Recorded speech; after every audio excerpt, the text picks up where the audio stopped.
Welcome है guys. आज हम क्लास 11 बायोलॉजी के चैप्टर 16 का पार्ट 2 पढ़ेंगे। तो अब हमें आगे पढ़ना है, ठीक है। इससे पहले का हमने पार्ट 1 में पढ़ लिया था। The wall of alimentary canal from oesophagus to rectum possesses 4 layers. अब देखो एलिमेंट्री कैनाल, जैसे यहां पे बात कर रहे हैं ईसोफेगस से रेक्टम की, तो ईसोफेगस से लेके रेक्टम के बीच में जो भी एलिमेंट्री कैनाल आएगी उसकी जब आप वॉल को देखोगे, ठीक है, उसकी जब आप वॉल को देखोगे तो उसमें आपको 4 लेयर मिलेगी। जैसे यहाँ पे एग्जांपल लेते हैं, ये स्मॉल इंटेस्टाइन का ले लेते हैं। तो ये यहाँ पे अगर आप कट करते हो और कट करके ना आप ऐसे ऊपर से देखते हो, अगर इसे ऐसे ट्यूब है ना, ये अगर ऊपर से ऐसे देखते हो तो आपको 4 लेयर मिलेगी, ठीक है, 3 4 इस तरीके से यहाँ पे 4 लेयर मिलती है। नेमली सिरोसा, मस्कुलरिस, सब म्यूकोसा एंड म्यूकोसा। तो 4 लेयर कौन सी है? इंपॉर्टेंट है, बहुत इंपॉर्टेंट है। 4 लेयर है सिरोसा, मस्कुलरिस, सब म्यूकोसा एंड म्यूकोसा। अब एक एक करके हमें इन्हें पढ़ना है। तो देखो यहाँ पे एलिमेंट्री कैनाल को दिखा रखा है। अब एलिमेंट्री कैनाल में यहाँ पे क्या है? 4 लेयर है। तो सबसे पहले है सिरोसा, देन आती है मस्कुलरिस, फिर आती है सब म्यूकोसा और सबसे अंदर आती है म्यूकोसा, ठीक है। फिर उसके अंदर ल्यूमेन आ जाता है। ल्यूमेन मतलब खाली जगह जहां से फूड मूव करता है। अब थोड़ा थोड़ा इसको देख लेते हैं, फिर ऊपर पढ़ेंगे। देखो जो सिरोसा होती है वो सबसे बाहर की लेयर होती है, ठीक है। ये बनी होती है मीजोथेलियम की। अब मीजोथेलियम क्या होता है? मीजोथेलियम एक इपीथेलियम होता है जो कि विसरल ऑर्गन्स में प्रेजेंट होता है, ठीक है। इसको समझना। देखो पहले तो इपीथेलियम क्या होता है? इपीथेलियम ऐसे टिश्यूज होते हैं जो कि कवरिंग और प्रोटेक्शन का काम करते हैं हमारी बॉडी में। जैसे हमारी स्किन है, स्किन भी क्या है? एक इपीथेलियम टिश्यू है। तो इसी तरीके से जो हमारे इंटरनल ऑर्गन्स होते हैं उनमें भी क्या रहती है? एक इपीथेलियम की लेयर रहती है। और यहां पे जो इपीथेलियम की लेयर है उसको बोला जा रहा है मीजोथेलियम, ठीक है। तो मीजोथेलियम आपको कहां पे मिलती है? एलिमेंट्री कैनाल में, जो ये सिरोसा है ना सबसे बाहर की लेयर, उसमें मिलती है, ठीक है। और ये किससे बनी होती है? एरियोलर कनेक्टिव टिश्यू से। तो जो सिरोसा है वो बनी है मीजोथेलियम से प्लस एरियोलर कनेक्टिव टिश्यू से। इसके बाद आती है मस्कुलरिस, ठीक है। मस्कुलरिस में आपको यहां पे क्या मिलेगी? Inner circular and outer longitudinal muscles, ठीक है। यहां पे क्या होती है? मसल्स होती है, इनर सर्कुलर और आउटर लॉन्गिट्यूडनल मसल्स। इसके अलावा यहां पे आपको मिलता है फिर सब म्यूकोसा। सब म्यूकोसा में आपको मिलते हैं nerves, blood and lymph vessels, ठीक है। इसके बाद आता है म्यूकोसा, और म्यूकोसा में आपको क्या मिलता है? Mucus secreting glands. देखो जो म्यूकोसा है वो नाम कहां से आया? म्यूकस से। तो म्यूकोसा से आपको क्या मिलेगा? म्यूकस निकलता हुआ मिलेगा, ठीक है। अब म्यूकस क्या करता है? जो गट है उसकी इनर लाइन को लुब्रिकेट करता है, ठीक है, ताकि क्या हो? खाना जो है वो आसानी से आगे मूव कर सके। और सबसे अंदर आ जाता है फिर ल्यूमेन, ठीक है। इसको पढ़ते हैं अब ऊपर। तो सबसे पहले बात करते हैं सिरोसा की। Serosa is the outermost layer and is made up of a thin mesothelium, ठीक है। तो सिरोसा किसकी बनी होती है? थिन मीजोथेलियम की बनी हुई होती है। मीजोथेलियम क्या था? इपीथेलियम ऑफ विसरल ऑर्गन्स। जो भी विसरल ऑर्गन्स होते हैं उनके ऊपर जो इपीथेलियम होता है उसी को मीजोथेलियम बोलते हैं। अब विसरल ऑर्गन्स क्या थे? सॉफ्ट इंटरनल ऑर्गन्स, जैसे कि इसमें आ जाते हैं लंग्स, हार्ट, ठीक है, डाइजेस्टिव सिस्टम के ऑर्गन्स आ जाते हैं, रिप्रोडक्टिव सिस्टम के ऑर्गन्स आ जाते हैं। तो ये सारी चीजें इसमें रहती है विद सम कनेक्टिव टिश्यूज, और वहां पे कनेक्टिव टिश्यू भी मिल रहा था, एरियोलर कनेक्टिव टिश्यू। इसके बाद आता है muscularis. Muscularis is formed by smooth muscles. अब मस्कुलरिस किसका बना होता है? स्मूथ मसल्स का बना हुआ रहता है। Usually arrange into an inner circular and outer longitudinal layer. अब यहाँ पे आपको 2 लेयर मिल रही थी, एक इनर सर्कुलर मिल रही थी और एक आउटर लॉन्गिट्यूडनल लेयर मिल रही थी, ठीक है। An oblique muscle layer may be present in some regions। अब देखो जो मस्कुलरिस है यहां पे आपको कुछ रीजन्स पे क्या मिलती है? ऑब्लिक मसल्स भी मिलती है। अब इनका काम क्या होता है? जैसे स्टमक की बात करते हैं, ठीक है। स्टमक में जो ऑब्लिक मसल्स रहती है ये क्या करती है? चरिंग मूवमेंट में हेल्प करती है। मतलब स्टमक के अंदर ऐसी मूवमेंट होती है जिसकी वजह से जो फूड है ना वो HCl, जो कि इसके अंदर एसिड होता है, और एंजाइम्स के साथ मिल जाता है, ठीक है। समझ में आया? फूड जो है वो एंटर किया स्टमक में। अब स्टमक के अंदर ना मूवमेंट होती है जिसे चरिंग मूवमेंट बोलते हैं, और ये मूवमेंट किसकी वजह से होती है? ऑब्लिक्यू मसल्स की वजह से होती है। और इस मूवमेंट की वजह से होता क्या है? जो फूड है वो एसिड और एंजाइम्स के साथ मिल जाता है जिससे डाइजेशन अच्छे से हो पाता है। The submucosal layer is formed of loose connective tissue. अब देखो जो सब म्यूकोसल लेयर होती है वो किसकी बनी होती है? लूज कनेक्टिव टिश्यूज की, जिसमें आपको क्या मिलते हैं? Nerves, blood and lymph vessels. ये इंपॉर्टेंट है, ठीक है, सब कुछ। In duodenum glands are also present in submucosa. तो ड्यूडेनम में जो सबम्यूकोसा है वहां पे आपको ग्लैंड्स भी मिलती है, ठीक है। तो ये ड्यूडेनम है, यहाँ पे आपको क्या मिलेंगी, ग्लैंड्स मिलेगी। तो एग्जांपल यहाँ पे क्या है, ब्रूनर्स ग्लैंड। अभी जो ब्रूनर्स ग्लैंड होती है ये क्या करती है, ये अपना सिक्रीशन छोड़ती है यहाँ पे ड्यूडेनम में। अब ये सिक्रीशन क्या करता है, ये सिक्रीशन ड्यूडेनम की जो वॉल है ना, ये वॉल इसको प्रोटेक्ट करता है, किससे, पीछे आने वाले गैस्ट्रिक जूस से। जो स्टमक से गैस्ट्रिक जूस यहाँ आ रहा है ना फूड के साथ, वो कैसा है, एसिडिक है। अगर अब वो एसिडिक है तो क्या होगा, वो तो फिर ड्यूडेनम की वॉल को नुकसान पहुंचा सकता है। तो इसलिए क्या होती है, यहाँ पे ब्रूनर्स ग्लैंड होती है जो कि अपना सिक्रीशन छोड़ती है, और इस सिक्रीशन की वजह से क्या होता है, जो ये वॉल रहती है प्रोटेक्टेड रहती है। The inner most layer lining the lumen of the alimentary canal is the mucosa. और सबसे अंदर की लेयर कौन सी होती है, म्यूकोसा होती है। This layer forms irregular folds ragae in the stomach and small finger-like foldings called villi in the small intestine. अब देखो ये जो म्यूकोसा लेयर है ये स्टमक में क्या बनाती है, इरेगुलर फोल्ड्स बनाती है जिसे रागे बोलते हैं, और स्मॉल इंटेस्टाइन में क्या बनाती है, स्मॉल फिंगर लाइक फोल्डिंग्स जिसे विलाई बोलती हैं। तो सबसे पहले बात करते हैं स्टमक की। स्टमक में क्या है, रागे है, ठीक है। अब देखो जो रागे होता है उसका काम क्या होता है, रागे क्या करता है, स्टमक को एक्सपेंड करता है। एक्सपेंड क्यों करता है, जब हम ज्यादा खाना खाते हैं तो क्या होता है, जो स्टमक है वो एक्सपेंड होता है, ठीक है, बड़ा हो जाता है साइज में। तो किसकी वजह से होता है, वो रागे की वजह से होता है, ठीक है। इसके अलावा जो स्मॉल इंटेस्टाइन में विलाई है, उसका काम क्या होता है, उसका काम होता है जो डाइजेस्टेड फूड है उसको एब्जॉर्ब करना, ठीक है, ये भी हम देखेंगे। The cells lining the villi produce numerous microscopic projections called microvilli giving a brush border appearance. तो देखो क्या बोला, जो विलाई के ऊपर सेल्स प्रेजेंट होते हैं जो उसे लाइन करते हैं, ठीक है, चारों तरफ से जो सेल्स प्रेजेंट होते हैं उन सेल्स से ना न्यूमरस माइक्रोस्कोपिक प्रोजेक्शंस निकलते हैं जिन्हें माइक्रोविलाई बोलते हैं। अब इसको समझते हैं। देखो विलाई तो पहले ये फिंगर लाइक स्ट्रक्चर है ये, ठीक है, ये विलाई है। अब क्या बोला, विलाई के ऊपर जो ये कवरिंग सेल्स होते हैं ना, इन कवरिंग सेल्स से क्या निकलते हैं, माइक्रोविलाई निकलते हैं। अब ये जो आपको ऐसे दिख रहे हैं ना, ये ऐसे ऐसे ऐसे ऐसे ऐसे करके, ये क्या है, माइक्रोविलाई है, ठीक है ना। तो विलाई के ऊपर क्या मिलते हैं, माइक्रोविलाई मिलते हैं। These modification increases the surface area enormously. अब ये विलाई के ऊपर माइक्रोविलाई क्यों प्रेजेंट है, ताकि यहाँ पे सरफेस एरिया बढ़ सके, और सरफेस एरिया बढ़ेगा तो उससे क्या होगा, ज्यादा से ज्यादा एब्जॉर्प्शन होगा फूड का, ठीक है। विलाई का बेसिकली काम क्या होता है, जो फूड है उसे एब्जॉर्ब करना। Villi are supplied with a network of capillaries and a large lymph vessel called lacteal.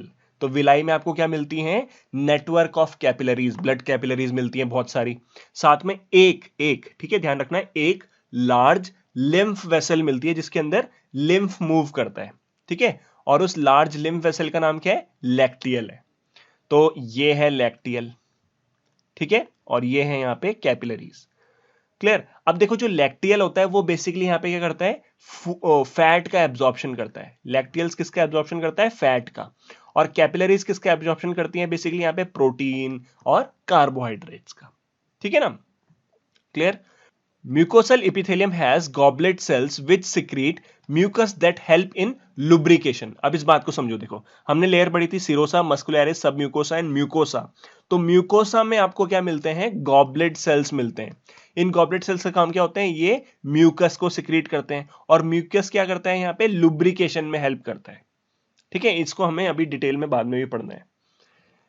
Then mucosa also forms glands in the stomach. अब जो म्यूकोसा होता है वो क्या करता है, स्टमक में ग्लैंड्स भी बनाता है जिसे बोलते हैं गैस्ट्रिक ग्लैंड। ये सारी चीजें, ये क्वेश्चन आता है, इससे नीट में काफी आता है, ठीक है। इसके बाद क्या आता है, जो म्यूकोसा है वो और क्या बनाती है, and crypts in between the base of villi in the intestine, जिसे क्रिप्ट ऑफ लिबर्नकून बोलते हैं। तो यहां पे हमने क्या पढ़ा, जो म्यूकोसा होता है वो क्या बनाता है, ग्लैंड्स भी बनाता है, जैसे स्टमक में गैस्ट्रिक ग्लैंड्स। इसके अलावा जो म्यूकोसा है वो और क्या बनाता है, दो विलाई के बीच में ना आपको क्या मिलेगा, नीचे की तरफ को एक क्रिप्ट मिलता है, ठीक है, जिसको क्रिप्ट ऑफ लिबर्नकून बोलते हैं। इसको समझना, देखो यहां पे लिखा हुआ है ये क्रिप्ट, तो ये क्या है, ये क्रिप्ट है। तो दो विलाई, एक विलाई हो गया, एक विलाई हो गया, इसके नीचे बेस में यहाँ पे क्या मिलता है, क्रिप्ट मिलता है। अब बेसिकली इस क्रिप्ट का काम क्या होता है, जिसको क्रिप्ट ऑफ लिबर्नकून भी बोलते हैं। अब देखो जो क्रिप्ट ऑफ लिबर्नकून होते हैं ना, इसके सेल्स को क्या बोला जाता है, पेनेट सेल्स, ठीक है। अभी जो पेनेट सेल्स रहते हैं, या आप बोल लो क्रिप्ट ऑफ लिबर्नकून के जो सेल्स रहते हैं, ये यहाँ पे सिक्रीट करते हैं एंटी बैक्टीरियल लाइसोजाइम, ठीक है, बैक्टीरिया को किल करने के लिए। तो यहाँ पे इन्फेक्शंस वगैरह को ये रोकता है। देन यहाँ पे एक और इंपॉर्टेंट चीज है, ये दिया है यहाँ पे, हाँ यहाँ पे ना एक और सेल होता है जिसे बोलते हैं आर्जेंटफिन सेल, ठीक है, ये नीचे की तरफ यहाँ पे जो दे रखा है ये आर्जेंटफिन सेल होते हैं। आर्जेंटफिन सेल क्या करते हैं, यहाँ पे सीरोटोनिन का सिक्रीशन करते हैं जिसे 5-HTB बोलते हैं। सीरोटोनिन को और 5-HTB बोला जाता है, जैसे 5-हाइड्रोक्सीट्रिप्टामिन। अब ये सीरोटोनिन का काम क्या होता है, सीरोटोनिन क्या करता है, स्मूथ मसल्स को कॉन्ट्रैक्ट करता है। अब जब स्मूथ मसल्स कॉन्ट्रैक्ट होती है तो उससे पेरिस्टालिसिस होता है, इंटेस्टाइन में पेरिस्टालिसिस, जिसे पेरिस्टालिटिक मूवमेंट भी बोलते हैं। अब इस पेरिस्टालिटिक मूवमेंट की वजह से क्या होता है, खाना आगे जाता है, समझ रहे हो ना, जैसे ये इंटेस्टाइन है यहाँ पे, ठीक है, इस तरीके से इंटेस्टाइन है। अभी खाना यहाँ है तो खाना आगे कैसे जाएगा, पेरिस्टालिटिक मूवमेंट की वजह से। जब ये मसल्स मूव करती हैं, इंटेस्टाइन की मसल्स, और इंटेस्टाइन की मसल्स को मूव करने के लिए यहाँ पे क्या है, सीरोटोनिन है, जो कि आर्जेंटफिन सेल से निकलता है। All the 4 layers show modifications in different parts of the alimentary canal. अब एलिमेंट्री कैनाल के डिफरेंट पार्ट्स हैं और डिफरेंट पार्ट्स में क्या होते हैं, ये जो 4 लेयर हमने पढ़ी ना, ये डिफरेंट मॉडिफिकेशंस दिखाते हैं। अब हमें पढ़ना है डाइजेस्टिव ग्लैंड्स के बारे में। तो डाइजेस्टिव ग्लैंड्स ऐसी ग्लैंड्स होती हैं जो कि डाइजेशन में हेल्प करती है। The digestive glands associated with the alimentary canal include the salivary glands, the liver and the pancreas. तो यहाँ पे salivary glands हैं, liver है, pancreas है। तो सबसे पहले हम सलिवरी ग्लैंड्स को पढ़ते हैं। Saliva is mainly produced by 3 pairs of salivary glands. तो सलिवरी ग्लैंड से क्या निकलता है, सलाइवा, ठीक है।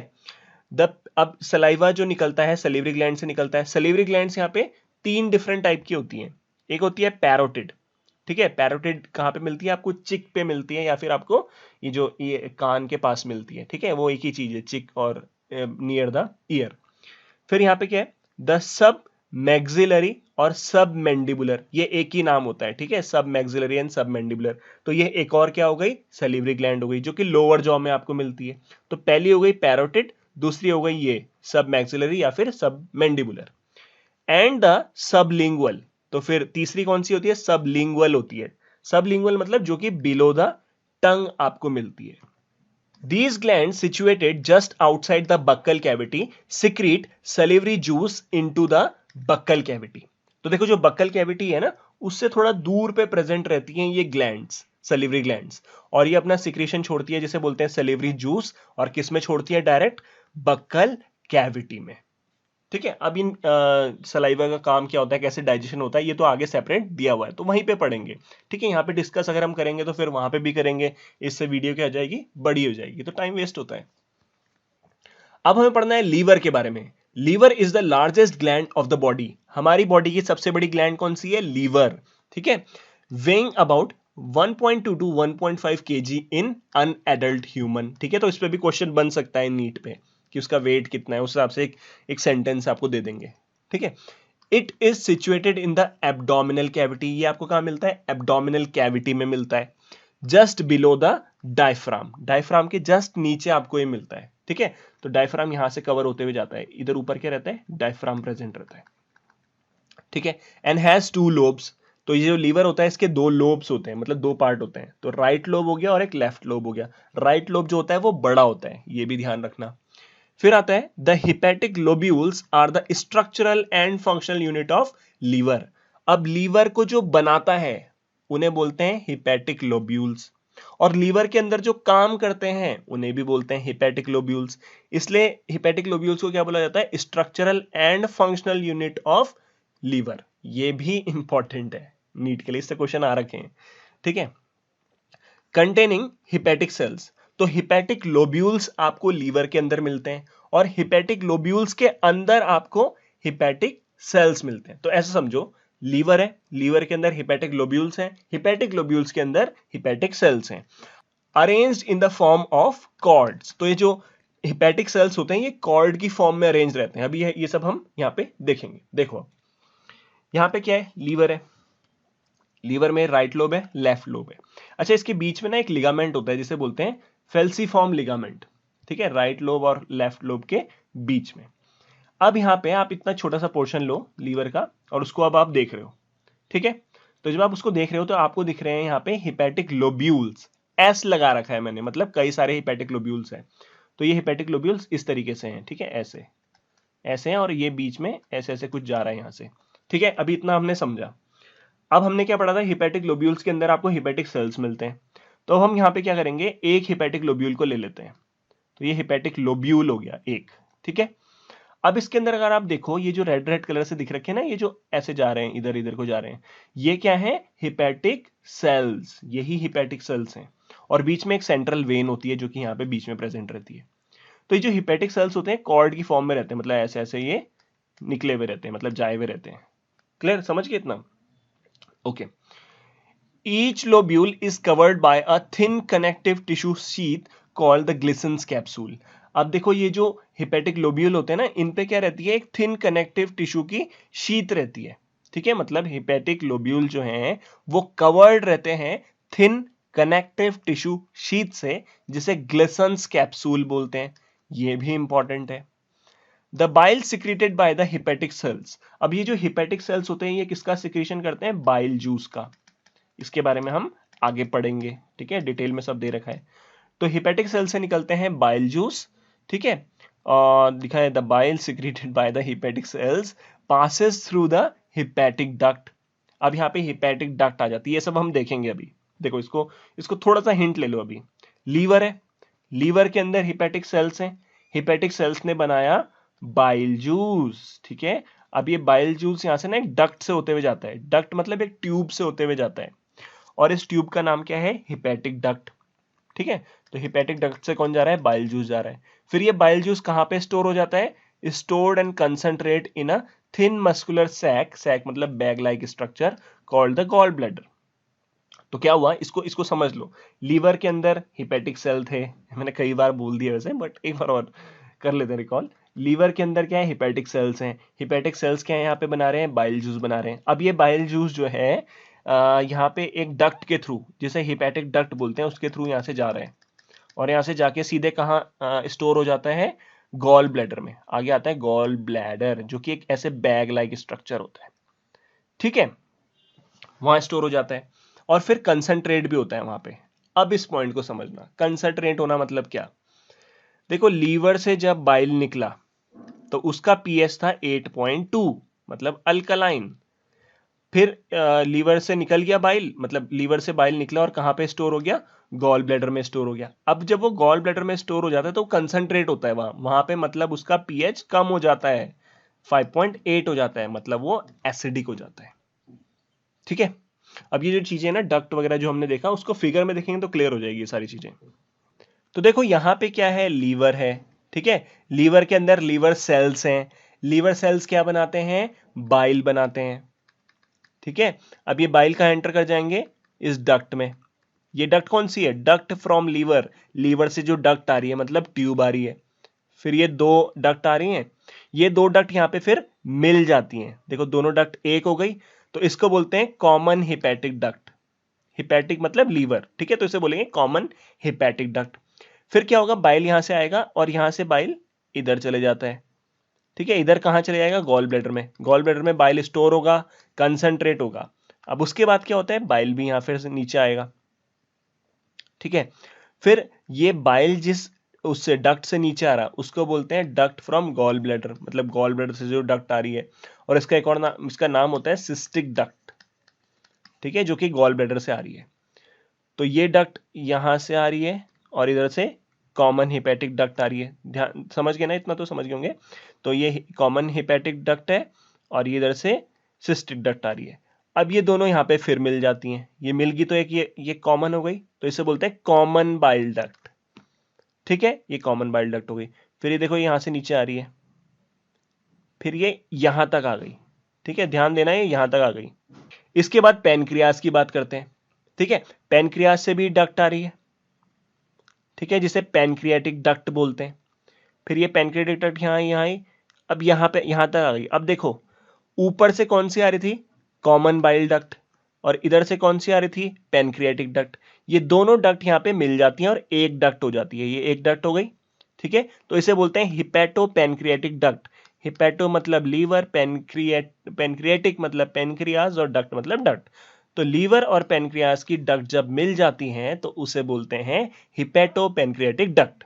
तो ये हिपैटोपैनक्रियाटिक डक्ट क्या करती है, जो बाइल है उसको ड्यूडेनम में छोड़ देती है, और जो पैनक्रियास से पैनक्रियाटिक जूस आ रहे हैं उसको भी ड्यूडेनम में छोड़ देती है। ठीक है, क्लियर। अब इस हिपैटोपैनक्रियाटिक डक्ट की ओपनिंग जो है, ये ओपनिंग यहां पे ना एक क्या रहता है, स्फिंक्टर रहता है। स्फिंक्टर आपको पता है स्मूथ मसल्स रहती हैं इस तरीके से, ये स्फिंक्टर रहता है यहाँ पे। इस स्फिंक्टर का नाम होता है स्फिंक्टर ऑफ ओडी। क्या होता है, स्फिंक्टर ऑफ ओडी। ये गार्ड करता है ओपनिंग को, ठीक है ना, ऐसे करके है ये क्या है, हिपैटोपैनक्रियाटिक डक्ट। तो इसकी जो ओपनिंग है उस पे आपको एक स्फिंक्टर मिलता है, उस स्फिंक्टर का नाम क्या है, स्फिंक्टर ऑफ ओडी। अब जो चीज हमने नीचे देखी उसी को यहां पे पढ़ना है। The duct of gall bladder cystic duct along with the hepatic duct from the liver forms the common bile duct. तो कॉमन बाइल डक्ट ये हमने देख ली थी यहां पे जो बनी थी। The bile duct and the pancreatic duct open together into the duodenum as the common hepatopancreatic duct. फिर ये भी हमने देख लिया था, common hepatopancreatic duct which is guarded by a sphincter called sphincter of Oddi. तो यहां पे एक स्फिंक्टर मिलता है ना, ये इसको बोलते हैं स्फिंक्टर ऑफ ओडी। इससे भी क्वेश्चन आता है। अब बात करते हैं पेनक्रियाज की। The pancreas is a compound both exocrine and endocrine.